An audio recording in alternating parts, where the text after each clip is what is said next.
We bring you the latest updates from the Pna Newsroom. President Ferdinand R. Marcos Jr. said he is confident that his participation in the 29th APEC leaders meeting in Thailand will bring good progress to the Philippines.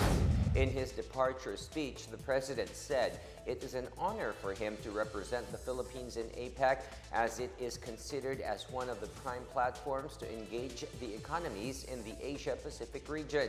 Among the topics he will present are the Philippines' economic agenda, including the plans for digital transformation and attainment of sustainable development goals, the Philippines' participation in the digital economy, the economic inclusion of the micro, small, and medium enterprises, and the safe and seamless passage of Filipino maritime crews and seafarers.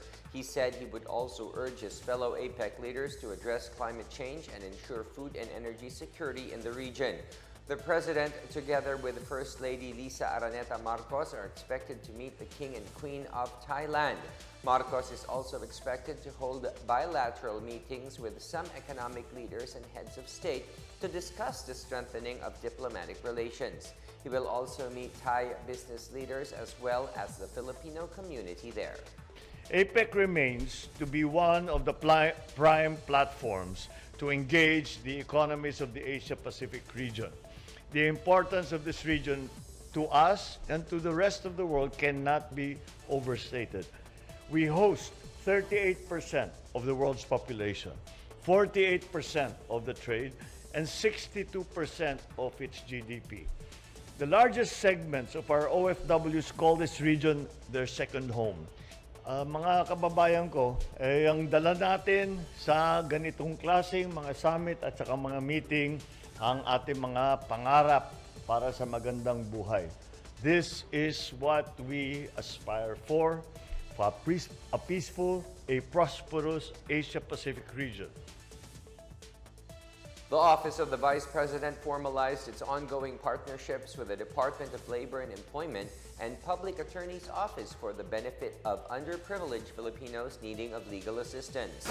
Vice President Sara Duterte Carpio said this is just the beginning of establishing substantive and meaningful partnerships with government institutions, and she is hoping to expand such partnerships for the benefit of the people. Chief Public Attorney Persida Rueda Acosta said this is the first time that the OVP and the PAO had a memorandum of understanding in 2 decades, and it was made possible through Duterte and her quest to put up satellite offices to provide legal services for the marginalized and underrepresented citizens.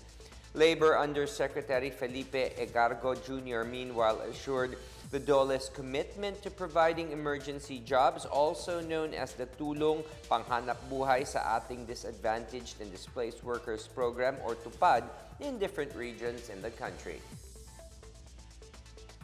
The House of Representatives approved Tuesday on final reading a measure that will increase the yearly service incentive leave of employees in the private sector from 5 to 10 days. Lawmakers unanimously voted in favor of House Bill 988, which seeks to amend the Labor Code of the Philippines. The proposed amendment will grant an increased yearly service incentive leave to every employee who has rendered at least 1 year of service. Baguio City Representative Mark Go, the author of the measure, said the granting of paid leaves will benefit employees and employers as well. Go said the measure aims to provide a work-life balance for employees, boost their morale and satisfaction, and minimize the risk of health and safety issues. And in our news overseas, the world travels to the moon once again as NASA launched its most powerful rocket to date to mark the beginning of the Artemis 1 mission. The 32-story tall space launch system blasted off from the Kennedy Space Center in Florida at 2:47 this afternoon, Manila time.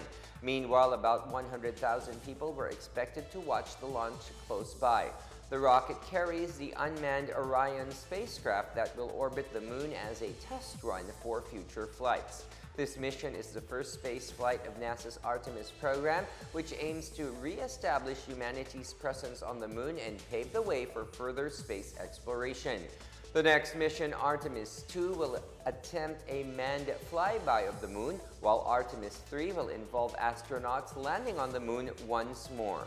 The United States last sent astronauts to the moon in 1972.